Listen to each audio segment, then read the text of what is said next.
What's going on, everybody, and welcome back to the channel. Now today, we got the man Cricket Raz once again. I haven't reacted to his videos in like at least a month. I reckon it's been a month since I reacted to the last one. Oh no, I did the one on the India Gabba documentary breakdown trailer. So if you haven't seen that, go check that out. But we've got a split-second decision that determined a destiny. We got the man Courtney Walsh's choice in the World Cup of 1987.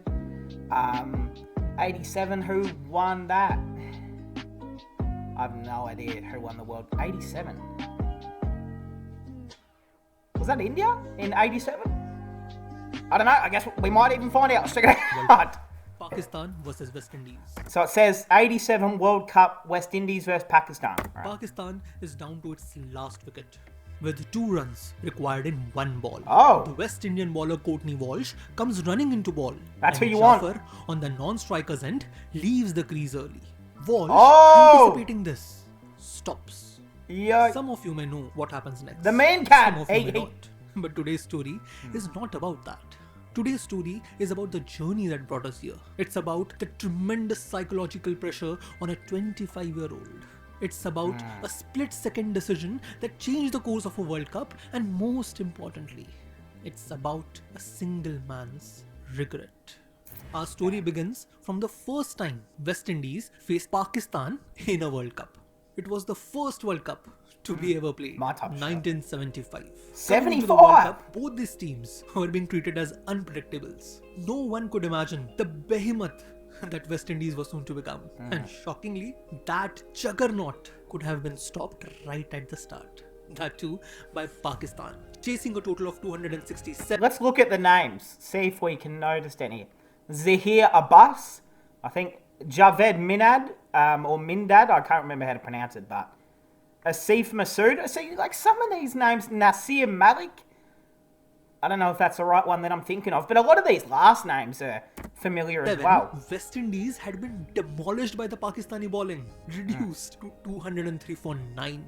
That's 64 runs required with only 1 wicket in hand, with a keeper and a bowler at the crease. The match was done. But then, cricket happened. The bowling that had dismantled the greatest batsman of this generation couldn't dislodge 2 tailenders from the crease. For 16 overs, Derek Murray and Andy Roberts stood side by side, defending against the Pakistani attack, and finally winning the match with 2 balls to spare. And so began the rise of West Indian cricket. That's a fair effort to win from there. But a struggle amidst adversity and grit. Yeah, he's the off. importance of that grit could be seen at the end of the group stage. Damn, when look the how knocker quick they're running. Pakistan had a higher net run rate than both the qualifying teams. If Pakistan had won that match, West Indies would have been the one to be knocked out. Murray and Roberts had nearly single-handedly saved West Indian hegemony. And 13-year-old Courtney Walsh had seen this miracle happen in a small 13? TV in his hometown Jamaica. The teenager had seen 2 of his countrymen honored, celebrated and adored as heroes. And so the first seeds were sown. The young boy would see the finals of 2 more World Cups, one won and one lost, each of which would harden his resolve to play for his country, a resolve that would be rewarded in 1984. He had been given a spot in the West Indian team. Now do understand here, getting into the West Indian team at that time meant competing for a spot with the fearsome foursome of West Indian cricket.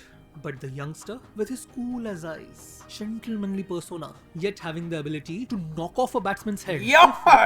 Bro, hold on a second. Go back and replay that. Alright, about here. Look at the bouncer that almost took his head off. To knock off a batsman's head Yo! if required. Not Was only that Matthew did he Hayden? stand tall, but Batting he as well. earned his way into the team for the 1987 World Cup.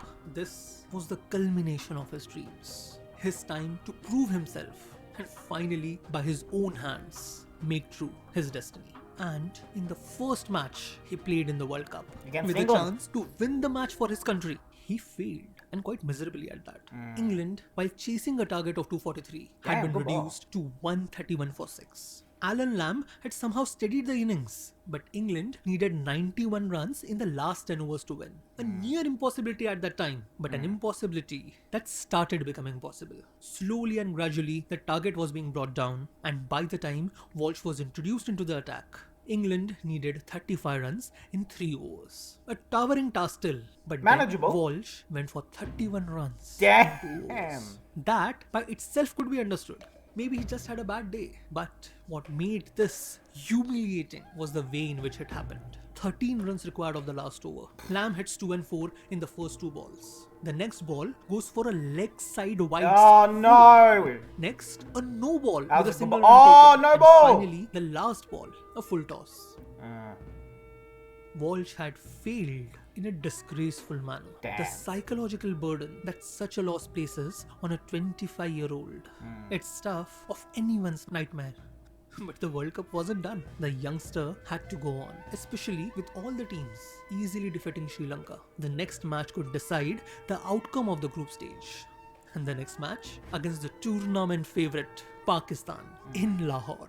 The champions were to face their challengers in practically an elimination match. So no doubt, all eyes were glued to the TV and all ears to radios at the start of what was to be a wild, seesawing match. West Indies got off to an amazing start, but a 2-wicket spell from Jaffer turned the tides. West Indian captain Viv Richards then pulled ahead by hitting a 51-ball century. The But man. then the opposing team captain Imran Khan took him That was a good shot. and Oh then went on no. to remove most of the West Indian team. By the time the dust settled, West Indies had somehow gone from 169 for 4 to 216 all out. A meltdown of epic proportions. And seeing this, Pakistan seemingly went, yeah, we'll do you one better. They got reduced to 110 for 5.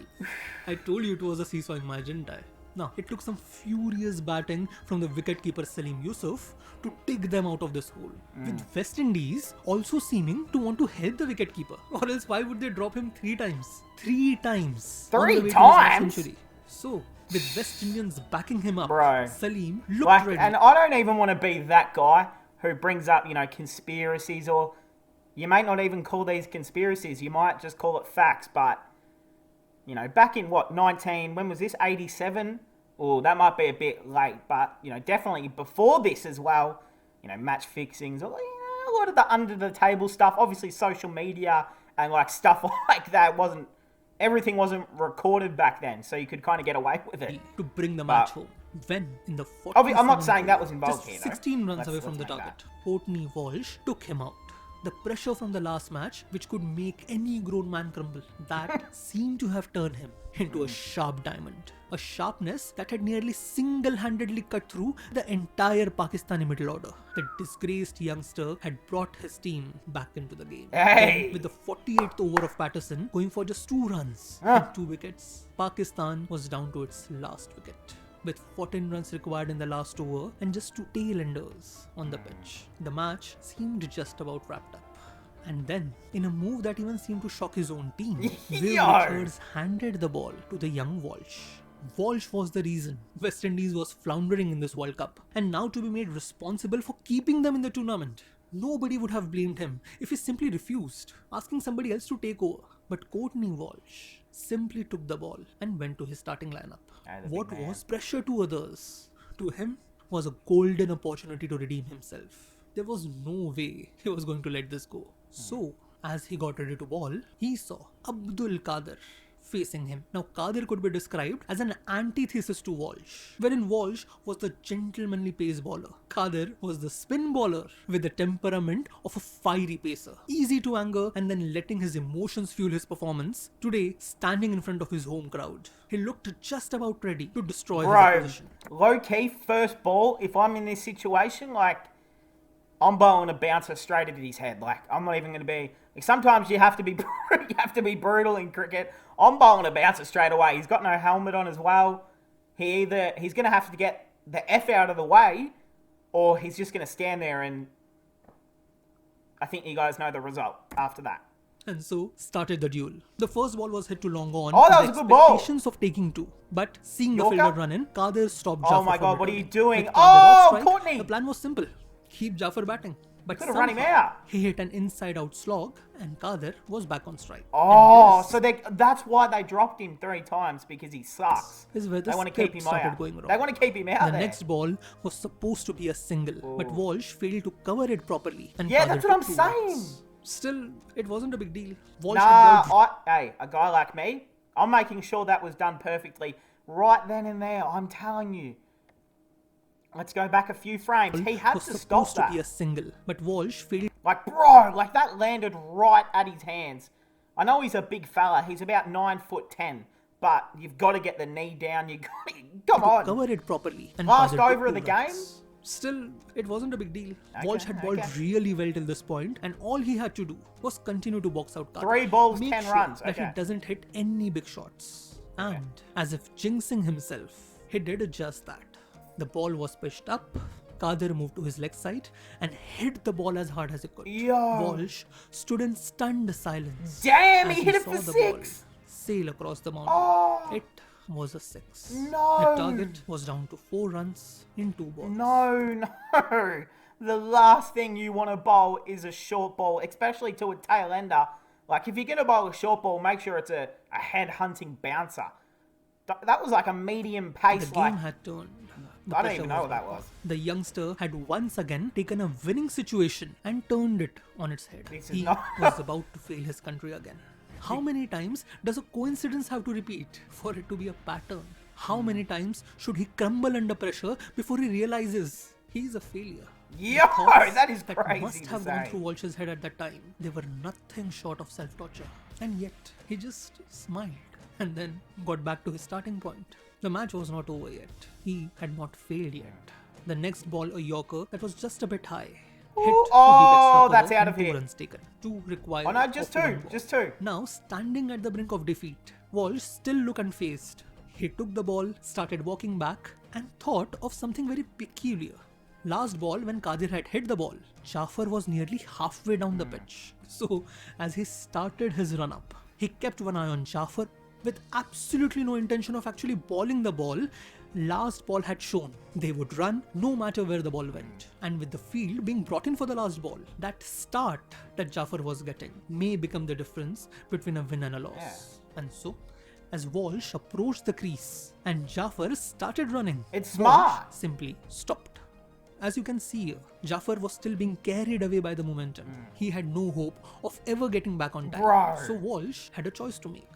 Either take off the bails and Bro, I am taking off them bales. I am taking the stump out of the ground, and I'm doing a lap of the ground. I do not care if they think it's unsportsmanlike. I am taking them bales the off. match right now, or let him go. No. Running a batsman out like this, though frowned upon, was well within the rules. People may crib, but man his can. nation would understand. At least for his own country, he would be a hero.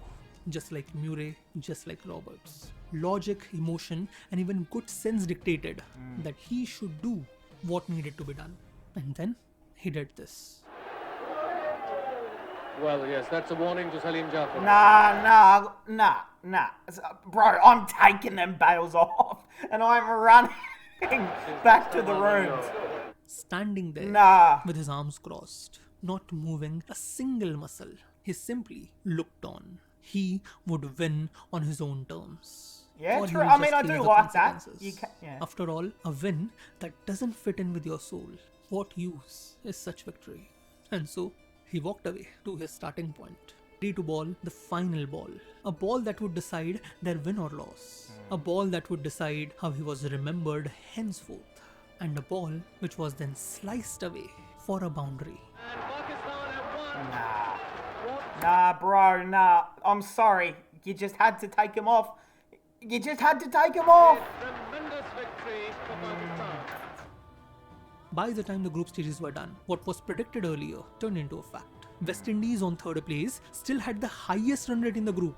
If West Indies had won the match, they would have been first and Pakistan would have been out. But the fact remained, West Indies was knocked out. And though afterwards, Walsh had been gifted an exotic carpet as a thanks from the Pakistani president Zia-ul-Haq. Though afterwards he was lauded by the world media for his sportsmanship.